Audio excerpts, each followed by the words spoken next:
오늘 말씀을 통해서 우리가 함께 하나님이 사랑하시는 성결이라는 주제로 함께 은혜 나누기 원합니다. 말라기서 2장 앞부분에서 우리는 민족의 거룩과 신앙, 말씀을 끝까지 지켜야 하는 그 제사장들의 타락으로 생명과 평안의 레위 언약이 깨어진 메시지를 보았습니다. 종교의 대표성을 띠고 있는 제사장들이 타락을 했어요. 그러니 자연스럽게 그 민족과 가정들도 말씀에서 떠나게 되는 것은 당연한 수순이겠지요. 오늘 하나님은 언약을 욕되게 하는 백성들에게 이처럼 하나님과의 관계가 깨어지고 파괴된 이들에게 다시금 하나님과 너희는 어떤 관계인지 깨달아라. 거짓되고 기만하는 악함을 버리고 성결함으로 살 것이라 살아야 한다라고 교훈하고 계십니다. 그렇습니다. 말라기는 이스라엘 백성들, 제사장들을 향한 하나님의 기대를 담고 있습니다. 하나님께서 그들을 향해 기대하고 계시는 것, 그리고 그들을 기다리시는 그런 하나님의 열정을 말씀하는 것이 바로 이 말라기서의 말씀입니다. 말라기서의 핵심 주제가 무엇입니까? 1장 2절의 말씀을 보면 내가 너희를 사랑하였노라 라고 말씀해요. 바로 말라기는 하나님이 어떻게 너희를 사랑했는지, 하나님이 왜 이스라엘을 사랑하셨는지, 그리고 하나님의 그 열정이 얼마나 크신지 이것을 말씀하고 있는 것입니다. 하나님의 그 사랑의 열정이 너무도 커서 끝까지 붙잡고 계시는 것을 말씀하는 것이죠. 그에게 기대하시는 것이 있기 때문입니다. 그들을 사랑하면서 그들을 향한 놀라운 섭리를 이루기를 원하셨기 때문입니다. 이스라엘은 어떤 나라입니까? 아주 작은 땅에서 살아가는 매우 미약한 민족이지요. 하지만 별 볼 일 없는 이러한 민족이지만 하나님이 선택하시고 그들을 사랑하시고 그들을 당신의 백성이요 자녀 삼아 믿음의 모델로 삼기를 원하셨습니다. 사랑하시고 자녀 삼으시고 자녀에 대한 기대를 갖는 것은 자연스러운 현상 아닙니까? 그런데 이스라엘 백성들의 반응은 어떻습니까? 언제 우리를 사랑하셨습니까? 언제 우리에게 그런 은혜 베푸셨습니까? 이렇게 반문을 하고 맙니다. 하나님의 사랑을 받은 자녀로 인정받고 사랑을 받았어요. 하지만 하나님의 사랑의 열정을 깨닫지 못하고 하나님의 기대를 완전히 깨부숴버리는 것이지요. 말라기서는 바로 이러한 문제를 지적을 하는 것입니다. 하나님이 사랑하셨는데 왜 무관심하냐? 하나님의 사랑을 왜 깨닫지 못하느냐? 왜 그 하나님의 말씀을 거부하며 살아가느냐? 하나님을 왜 기만하며 살아가느냐라는 것이에요. 이러한 언약을 신실하게 따르지 않는 이 민족에게 하나님은 말라기서를 통해서 6번을 거쳐서 경고하고 깨닫게 하시는 것입니다. 오늘 본문의 말씀은 바로 그 세 번째 논쟁이지요. 하나님께서 조상들의 언약을 욕되게 한 백성들, 성실하지 못하고 신실하지 못하고 거룩하지 못한 유다의 죄악을 책망하고 계시는 겁니다. 말라기서의 말씀을 통해서 우리는 하나님의 음성에 귀를 기울여야 합니다. 놀라운 사랑을 부어주시는 그 사랑을 바라봐야 합니다. 사랑을 깨닫지 못하는 인생들을 바라보고 계시는 하나님의 모습을 묵상하기를 원합니다. 사랑하며 교훈하며 말씀하시는 하나님께서 바로 저와 여러분을 향해 기대하시고 계신 것이 무엇인가 이것을 깨달아야 하겠지요. 왜 그렇습니까? 현대인들도 하나님의 한없는 사랑에 무감각해지기 때문입니다. 하나님이 나를 언제 사랑했습니까? 하나님이 나에게 언제 은혜 베푸셨습니까?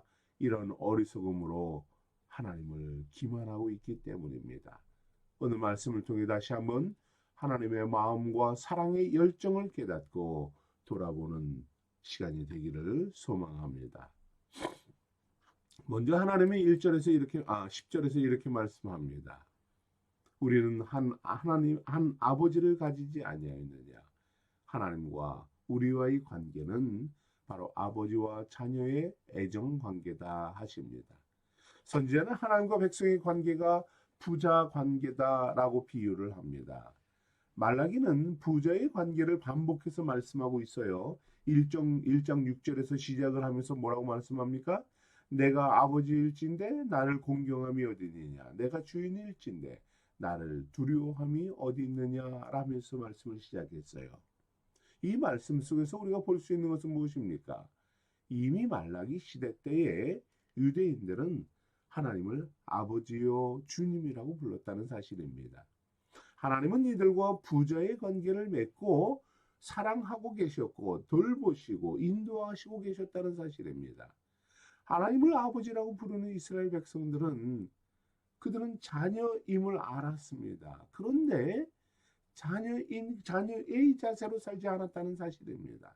아버지의 뜻대로 살아야 되고 자녀처럼 살아야 합니다. 아버지 하나님의 기대가 무엇이고 계획이 무엇이고 뜻을 찾으며 그것을 성취하며 살아야 하는데 그것을 거부하면서 믿음으로 살지 않고 아버지를 떠나서 살았다는 사실입니다. 아버지의 기대에는 관심이 없었어요.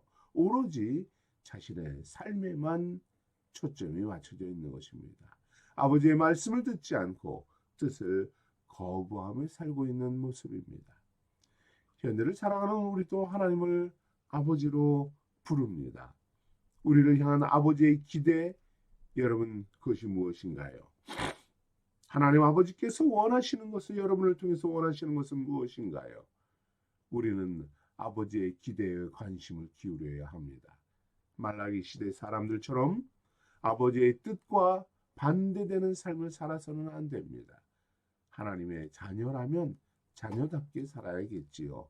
서로 사랑하며 격려하며 용기를 주며 살아야 한다는 것입니다. 그런데 말라기는 이런 뭐라고 말합니까? 어찌하여 라고 말합니다. 무슨 말입니까? 한 아버지를 모시고 살아가는 백성들이 그 가족 관계를 바르게 이루지 못하고 있다는 사실입니다.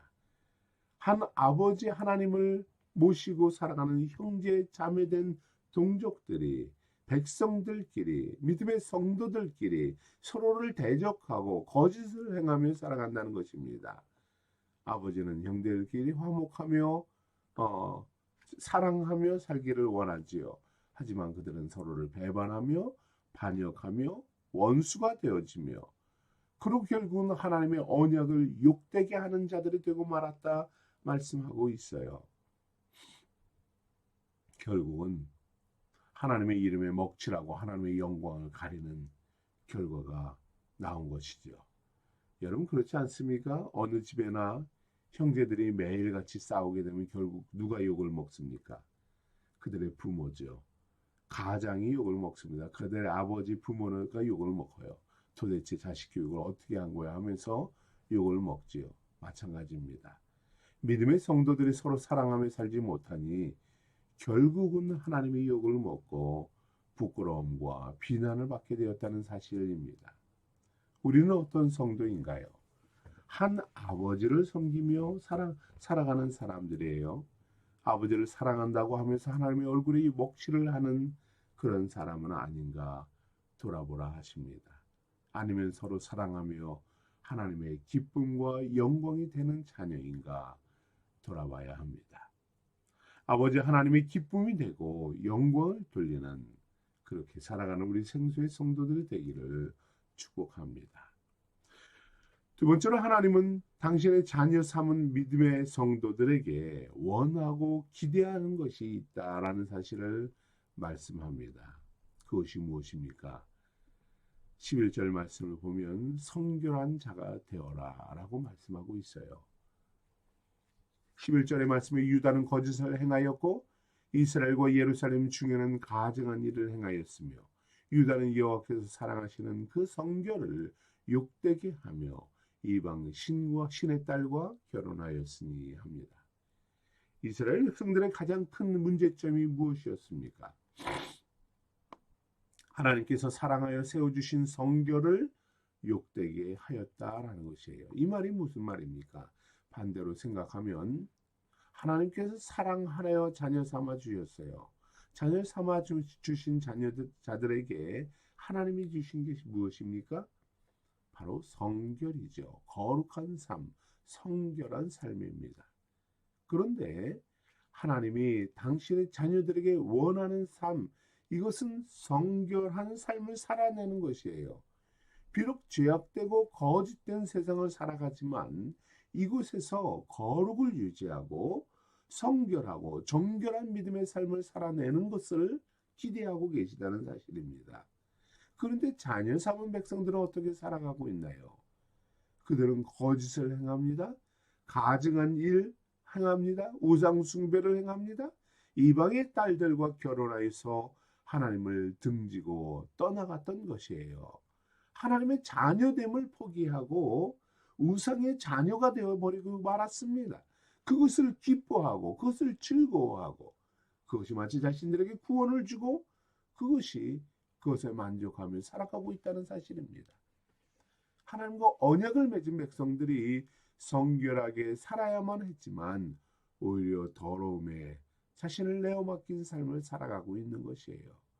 하나님을 예배하고 경배하고 찬양하며 살아야 하는 자들이 가증하고 더러운 우상을 높이며 살아가는 것이에요.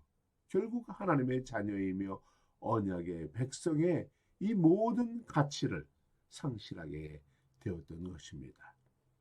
하나님은 오늘을 사랑하는 믿음의 성도들에게도 기대하시고 원하시는 것이 있습니다. 무엇 때문에 우리를 자녀 삼아 주셨습니까? 왜 우리를 구원하셨습니까? 왜 우리를 사랑한다라고 말씀하시며 그 열정으로 저와 여러분을 품어주시고 있나요? 우리는 하나님을 아버지라 부르는 믿음의 자녀들입니다. 우리가 살아야 하는 삶의 모습은 성결함입니다. 거룩함입니다. 이러한 삶만이 하나님의 자녀로서 사랑받는 자로서 구별된 삶을 살아가는 것임을 여러분 우리는 기억해야 합니다. 비록 우리가 살아가는 세상은 거짓되어 있습니다. 악하죠. 이 세상에서 참 거룩하고 정결하게 살아가는 것은 쉬운 일이 아닙니다. 그렇지만 하나님은 그 속에서 우리를 구별하셨어요. 그 속에서 우리를 뽑으셨습니다. 거룩한 자요, 성결한 자로 택하셨습니다. 하나님이 기뻐하시고 선택하시고 구별하신 대로 이제는 살아가자 하십니다. 하나님을 배반하고 거부하는 이 세상 사람들과 다르게 살아야 하지 않겠느냐 하십니다. 우리의 말과 행동이 달라야 되고요. 삶의 자세와 방향이 달라야 합니다. 우리가 추구하는 삶은 하나님의 영광이 되어야 하는 것이고요. 예배하며 찬양하며 순종하는 삶이라 하십니다. 여러분 그런데 과연 우리는 그러한가 돌아보기 원합니다. 세상 사람들과 얼마나 다른가? 얼마나 큰 차이점이 있는가? 한번 돌아보십시오.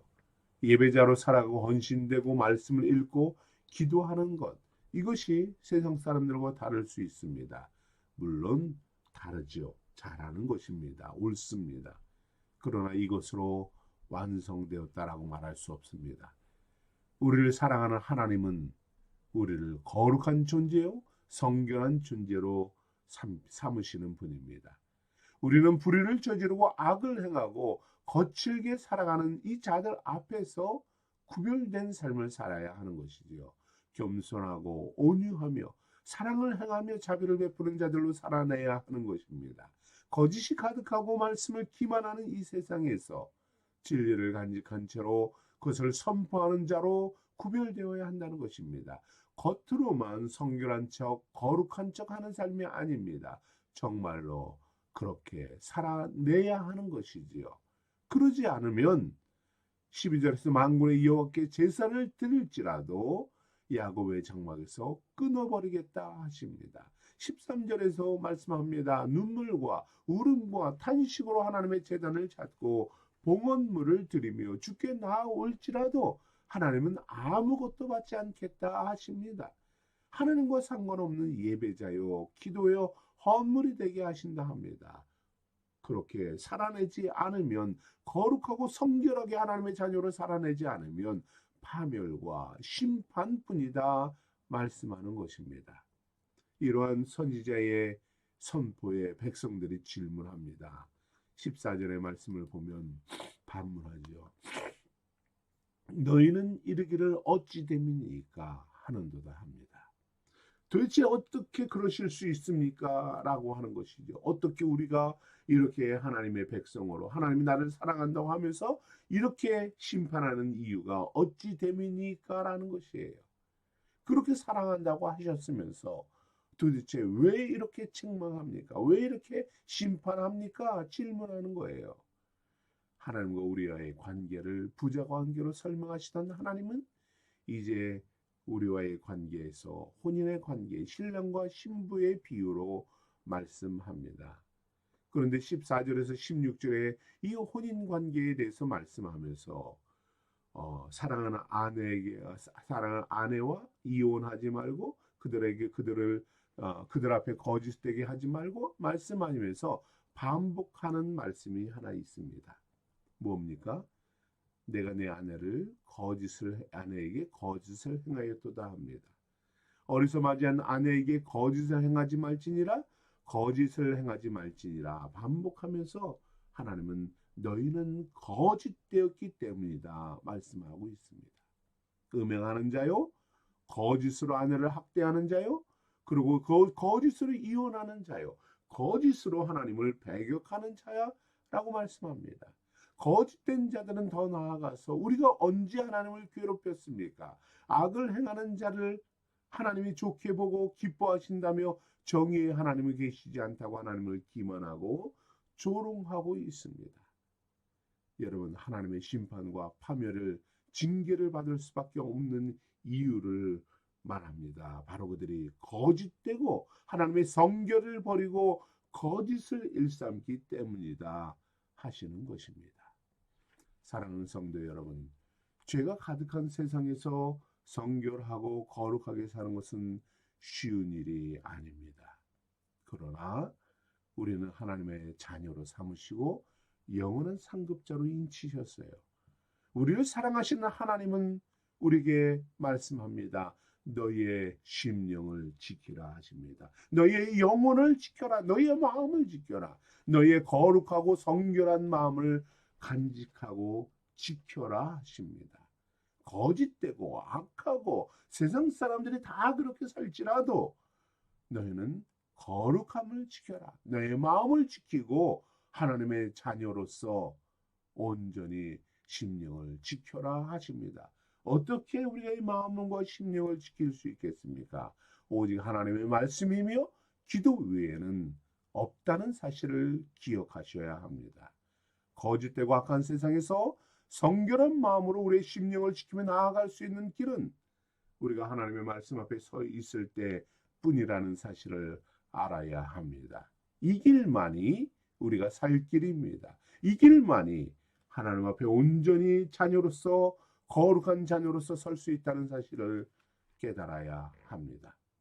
하나님을 기만하고 조롱하며 복음을 깔보고 등지며 살아가는 세상에서 하나님이 사랑하는 거룩한 성도, 성결한 삶을 추구하는 우리 생수의 성도들이 되기를 축복합니다. 우리 함께 기도하겠습니다.